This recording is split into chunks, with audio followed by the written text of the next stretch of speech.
자, 오늘 주신 말씀을 우리가 기억하면서 기도의 제목을 마음에 새기면 좋겠습니다. 한번 따라 하시겠습니다. 말씀을 통해 성령의 음성을 듣게 하시고 즉각적으로 순종하게 하소서. 아멘. 오늘 또 새벽에 나와서 함께 기도해 주시는 모든 성도님들, 또 여의치 못해서 또 집에서 기도한 모든 성도님들, 주님의 은혜와 성령이 충만하기를 주의 이름으로 축복합니다. 우리 서로를 격려하면 좋겠어요. 당신의 교회가 우리를 살립니다. 우리 인사하겠습니다. 당신의 기도가 우리를 살립니다. 네. 이 세상에서 가장 큰 기쁨은 내 영혼이 예수님을 믿고 구원받는 기쁨이에요. 제가 이 세상을 살아가면서 많은 기쁨들을 체험하는데, 그 기쁨들을 비교해 볼 때 가장 큰 기쁨은 내 영혼이 구원받는 기쁨이에요. 그 기쁨은 하나님의 말씀을 알아가면 알아갈수록, 또 세상에 이런 많은 죄악과 어둠 속에서 불행한 삶을 사람들을 보면서 이 구원의 기쁨이야말로 모든 고통과 불행과 아픔과 슬픔을 이기는 기쁨이라는 것을 계속해서 경험하게 돼요. 그래서 구원받은 사람은 다른 사람이 구원받기를 간절히 소원하고, 때로는 힘들지만 계속해서 복음을 전하고 복음을 받도록 섬기는 일을 계속 할 수밖에 없는 것입니다. 그런데 한 영혼이 구원받는 일에는 반드시 성령의 역사와 도우심이 필요합니다. 우리의 노력과 우리의 열심도 필요하지만 그것만으로 안 된다는 것을 우리는 너무나도 깨닫게 됩니다. 그래서 복음의 열매를 잘 맺는 사람은 성령의 말씀에 잘 순종하는 사람인 것을 보게 돼요. 내 계획대로 되지 않아도 성령의 말씀과 음성에 순종하면 내 계획보다도 더 뛰어난 열매를 맺게 해주신다는 것을 우리는 경험하게 됩니다. 오늘 본문에 복음의 열매를 잘 맺는 성도의 모습을 보여주고 있어요. 그 성도는 누굽니까? 바로 예루살렘 교회에서 임명받은 7 집사님 중에 한 사람인 빌립 집사님이에요. 이 빌립 집사님의 특징은 한마디로 무엇입니까? 믿음과 성령이 충만한 사람이었다는 거예요. 교회 안에서 가장 인정받고 가장 존경받아야 할 사람은 돈 많고 힘 있고 은사가 뛰어난 사람이 아니고 믿음과 성령이 충만한 사람이에요. 그래서 빌립 집사님은 오직 성령의 인도하심에 적극적으로 순종하였습니다. 그래서 아무도 가지 않았고 상대하지 않았던 사마리아에 가서 사마리아인들에게 복음을 전했습니다. 여러분, 사마리아인들이 유대인들에게 어떤 존재인지, 또한 사마리아인들은 유대인들이 어떤 존재인지를 알죠? 적대적인 관계예요. 미움과 증오가 있는 관계인데, 믿음과 성령이 충만한 빌립 집사님은 성령이 가라 하시니 순종하여 사마리아 가서 복음을 전했습니다. 그랬더니 수많은 사마리아인들이 복음으로 구원받고 치유받고 큰 영적인 기쁨을 경험하였다고 어제 말씀에 기록되어 있죠. 이렇게 빌립 집사님은 성령의 권능을 받아서 순종하니까 예루살렘에서 온 유대와 사마리아로 확장되는 하나님의 약속이 이루어지는 것을 보게 되었다라는 겁니다. 자, 이렇게 빌립 집사님은 하나님의 말씀, 성령의 음성에 순종했더니 사역에 많은 열매를 맺었어요. 그런데 이번에는 성령께서 상식적으로 이해하기 어려운 말씀을 또 빌립에게 주세요. 성령의 순종을 잘하는 사람은 하나님께서 계속해서 성령의 음성을 들려주세요.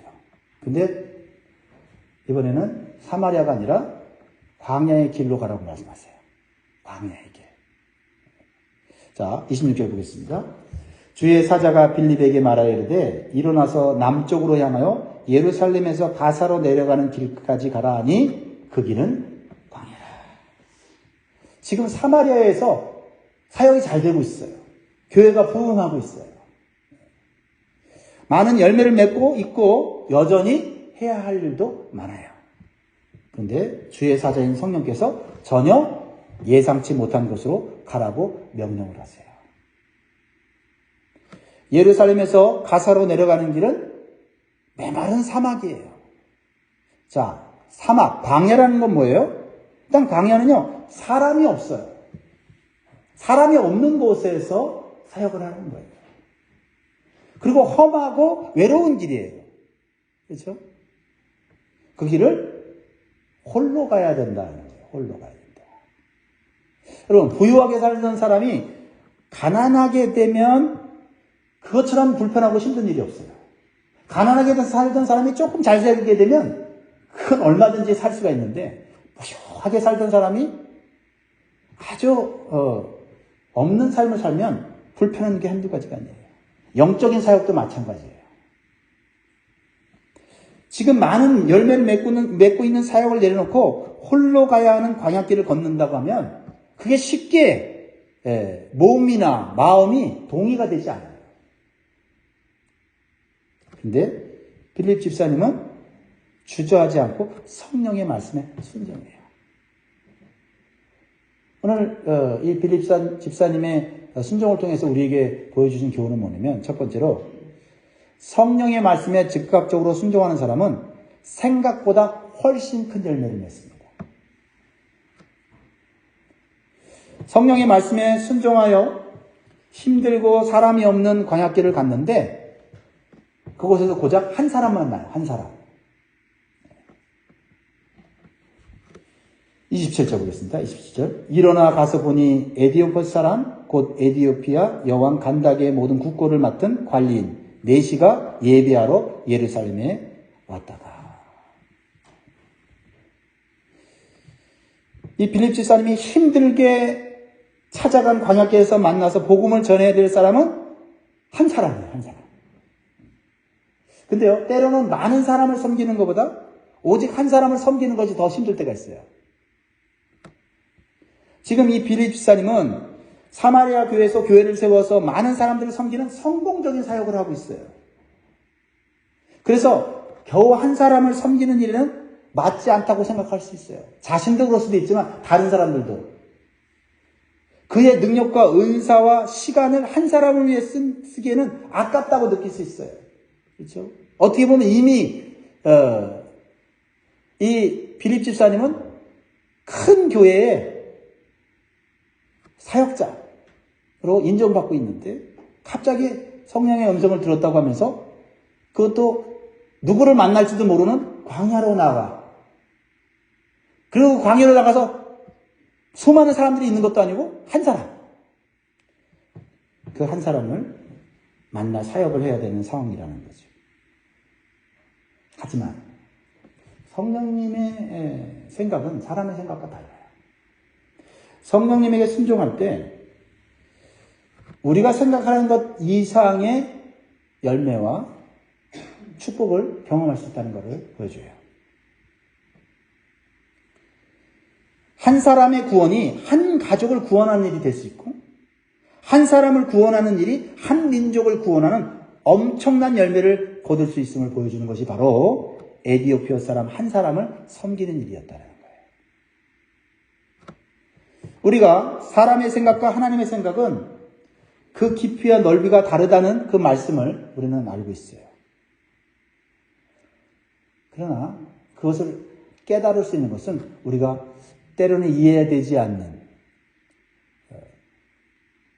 그러한 성령의 음성에 순종할 때 그것을 실제적으로 체험하게 된다는 거죠. 빌립이 광야길에서 만난 에디오피아 사람은 하나님께서 이미 준비하신 영혼이었어요. 에디오피아는요, 그 당시 땅끝으로 여기던 아프리카에 있는 구스라는 나라였어요. 근데 하나님은 빌립에게 땅끝 사람인 에디오피아 사람을 만나게 하신 거예요. 하나님의 복음이 예루살렘과 온 유대와 사마리아 어디까지요? 땅끝까지 복음이 전파될 거라고 하나님이 말씀하시고 약속하셨는데 그 성령의 음성에 순종했더니 땅끝이 빌립에게 다가온 거예요. 이 에디오피아 사람은 보통 사람은 아니었습니다.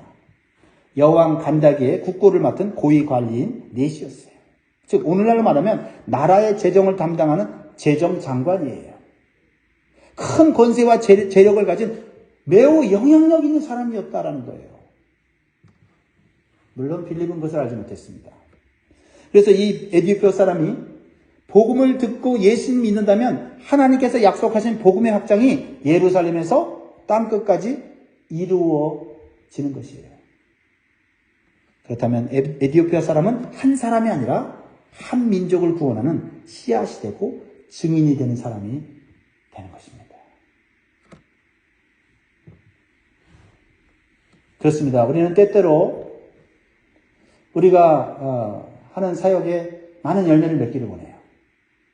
그리고 또 많은 열매를 맺었던 그 사역을 했던 분들은 그것을 그리워합니다. 그런데 때로는 우리로 하여금 한 사람, 그 한 사람에 집중하게 하세요. 근데 그 한 사람이 한 가정을 구원하고 한 민족을 구원하는 사람이 될 수 있다는 거죠. 이제 빌립은 다시 성령의 음성에 또 순종해요. 28절 보겠습니다. 29절. 돌아가는데 수레를 타고 선지자 이사야의 글을 읽더라. 성령이 빌립도로 이르시되 이 수레로 가까이 나아가라 하시거늘. 자, 이 에디오피아 내시는 수레에서 마침 성경을 읽고 가고 있었어요. 성경을 읽었다는 것은 무엇을 의미할까요? 하나님을 믿는 사람, 그래도 하나님을 경외하는 사람이라는 걸 볼 수 있어요. 왜요? 예루살렘에서 가사로 가는 길로 수레를 타고 가는 사람은 뭐예요? 예루살렘에 예배하러 온 사람이었기 때문에 그렇죠. 그런데 성령께서 빌립에게 그의 수레로 가까이 가라고 말씀하셨어요. 여러분, 성경이 간단하게 얘기해서 그렇지 이 말씀을 깊이 한번 묵상해 보세요. 광야길로 홀로 외롭게 위험한 길을 가면서 도대체 하나님이 나를 왜 여기로 인도하시나? 지금 사역 잘 되고 있는데 거기서 재밌게 지금 열매를 맺으면서 사역하고 있는데 왜 이렇게 홀로 외롭게 가게 하시나? 근데 또 강에서 만난 사람을 보았는데 그 사람은 나하고는 전혀 관계가 없는 낯선 사람일 뿐 아니라 외국 사람이고 또 신분이 전혀 자기하고는 맞지 않는 사람이야. 성령께서 그 수레에 가까이 가라. 쌈뚱맞지 않습니까? 무슨 접촉종이 있어야 가서 말을 걸지요. 그런데 빌립은 순종해요. 즉각적으로 순종해요. 왜요? 성령의 말씀에 순종하면 분명히 내가 생각하는 것보다 훨씬 좋은 일이, 선한 일이, 복된 일이 생길 것을 아니까, 경험했으니까. 비록 힘들 수는 있고 어려울 수는 있어도 결과는 좋다고 하는 그 믿음이 있는 거예요. 에디오피아 내시를 호위하는 군병이 있었을 거고. 그렇죠? 그래서 그 수레로 가까이 가기는 어렵지만 이 빌립은 순종해요. 근데 빌립은 천천히 이렇게 눈치 보면서가 아니라 성령 음성을 들었을 때 달려갔다고 했어요. 달려갔다고 했어요. 얼마나 적극적으로 순종하는 자세를 갖고 있었는지를 보여주는 거죠. 자, 성령의 음성에 즉각적으로 순종할 때 하나님께서는 생각지 않은 지혜와 능력을 주십니다. 이게 두 번째 주시는 교훈이에요. 우리는 지혜를 주시고 능력을 주신 다음에 일을 하려고 하는데 성령의 감동을 주시면 순종할 때 내가 어떻게 이런 말을 하지? 내가 어떻게 이런 복음을 전하지? 어떻게 내가 저렇게 능력 있는 일을 내가 할 수가 있지? 이렇게 되어진다는 거죠.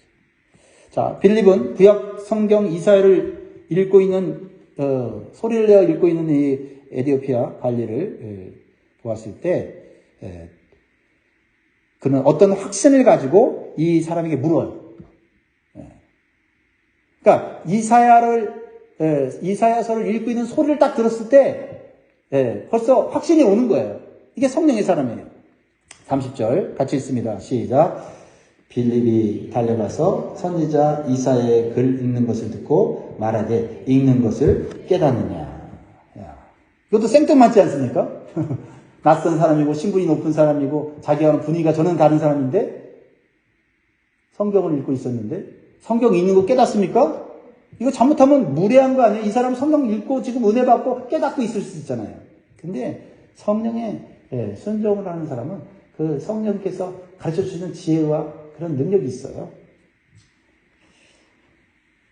이 사람이 읽고 있던 성경은 선지자 이사야의 글이에요. 이사야 53장이에요. 즉 이사야 53장은 뭐예요? 고난받는 그리스도의 예언을 담고 있는 그런 성경이거든요. 기가 막히지 않습니까? 이게 하나님의 기가 막힌 타이밍이에요. 그렇죠? 광야길을 홀로 외롭게 왔지만 그 시간을 지체했다면 그 길을 지나가는 에디오피아 사람을 만날 수 없을 거고 그 에디오피아 사람이 그때 막상 성경을 펴서 읽은 그 성경이 이사야 53장이었고 그 이사야 53장은 읽을 때 깨닫지 못하는 말씀이었던 거예요. 하나님 기가 막힌 타이밍 아닙니까? 이 에디오피아 사람은 그 말씀을 읽으면서도 깨닫지 못하고 있었던 것을 빌립이 그 성경을 통해서 느끼게 된 거예요. 자, 이 이사야 53장은요, 유대인들이나 다른 사람들은 이 성경 해석을 그 당시에 잘못하고 있었어요. 고난받는 어린 양의 이 모습을 유대인들은 어떻게 해석했냐면 고난받고 고통받는 이사야 선지자 그 사람이라고 생각했거나 아니면 핍박을 받는 이스라엘 민족 전체라고 해석을 해왔습니다. 그런데 이 말씀은 오직 예수의 부활을 경험한 사람들은 이 말씀이 세상 죄를 지고 가는 어린 양이시고 멸시를 받고 천대를 받고 그리고 죽임을 당하시고 영광을 얻으시는 예수 그리스도인 것을 정확하게 해석할 수 있었어요. 그러니까 빌립 집사님은 사도는 아니었지만은 예수 그리스도의 복음을 정확하게 알고 있었고 예수의 부활하심을 믿었기 때문에 그리고 성령을 받았기 때문에 이 구약에 있는 성경을 올바로 해석할 수 있었다는 거죠. 그러니까 이 에디오피아 사람의 반응을 보세요. 갑자기 광야에서 나타난 낯선 사람 빌립이에요. 여러분 생각을 해서 입장을 바꿔 생각해 보세요. 광야에서 오면서 제대로 씻었겠어요?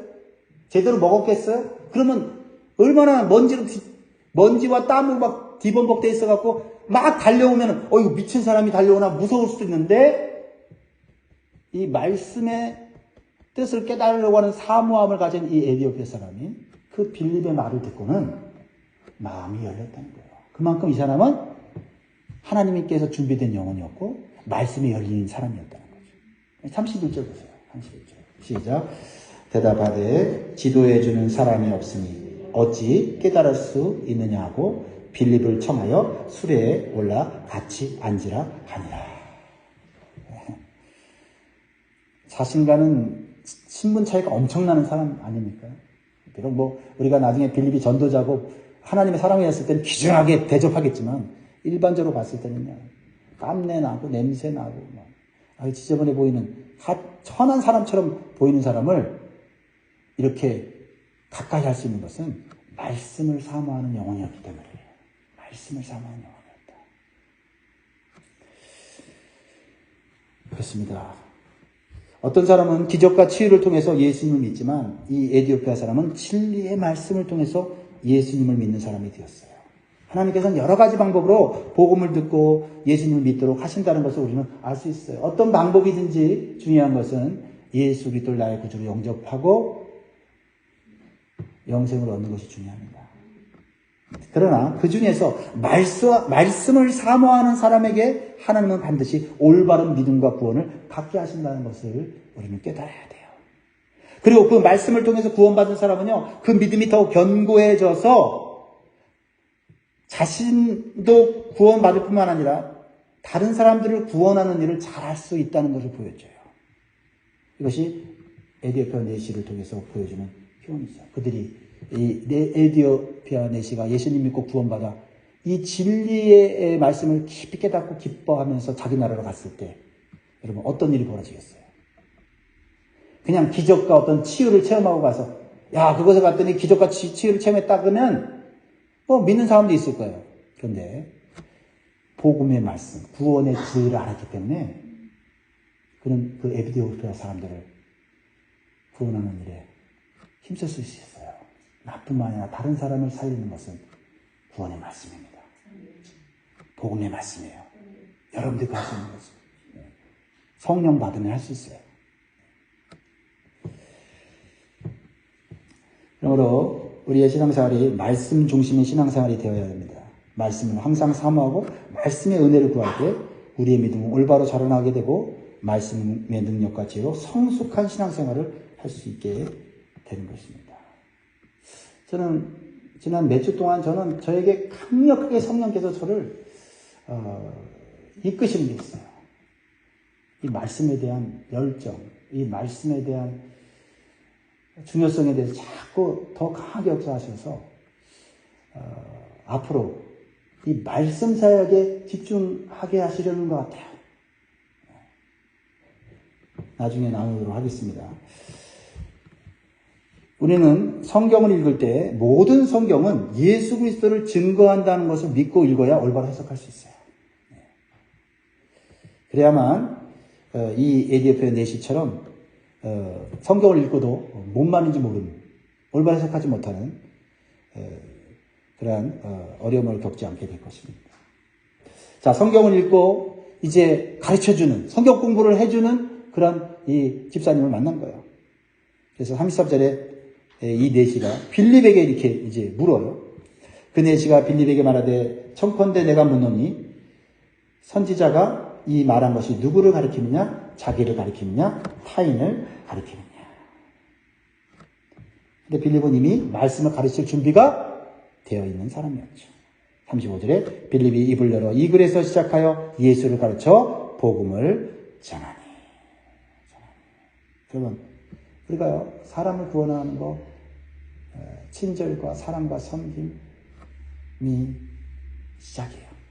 그러나 그 사람을 구원하는 것은 예수 그리스도가 구원자이심을 가르쳐주는 복음이에요. 이 복음으로 사람이 변화되고 구원받고 영생 얻고 천국의 상속자가 되는 거예요. 복음 비슷한 걸로 안 됩니다. 다른 복음 안 돼요. 오직 복음, 예수의 복음 그대로 성경을 읽고 해석할 때도 예수 그리스도 중심으로 해석해야 돼요. 성경을 읽고 그저 내 삶에 필요한 처세수를 얻기 위한 그런 정도로 성경을 읽어서는 그 성경은 좀 도움이 될지 모르지만 우리의 영혼을 살리는 영적인 말씀은 되지 않아요. 우리는 빌립처럼 예수의 복음을 전할 수 있는 준비를 평상시에 해야 돼요. 그럴 때 우리는 말씀에 대해서 열린 사람을 도와줄 수가 있는 것입니다. 이제 말씀을 통해서 예수께서 메시아이고 구원자이심을 알게 된 이 에티오피아 사람은 기꺼이 세례받기를 요청해요. 내가 왜 세례받는데 꺼림을 받겠는가? 그래서 가는데 마침 광야길에 물이 있는 곳이 있어요.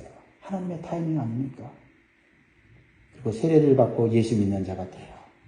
근데 그 구원의 기쁨이 얼마나 큰지 빌립이 사라졌는데도 그 기쁨에 충만하여 먼 길을 가는데도 전혀 외롭지 않는 모습을 보게 돼요. 39절. 둘이 물에서 올라올 새 주의 영이 빌립을 이끌어간지라 내시는 기쁘게 길을 가므로 그를 다시 보지 못합니다. 사랑하는 여러분, 말씀을 통해서 예수를 만날 때 예수를 만난 사람은 더 이상 사람을 의존하지 않아도 돼요. 그렇죠? 예수 만났으면 다른 사람들 때문에 그 믿음이 흔들리지 않아요. 빌립이 성령에 의해서 어디로 사라졌는데도 이제는 빌립 찾지 않아요. 오직 예수 그리스도께서 주신 기쁨으로 말씀과 함께 가는 그런 인생을 살게 되었다는 거죠.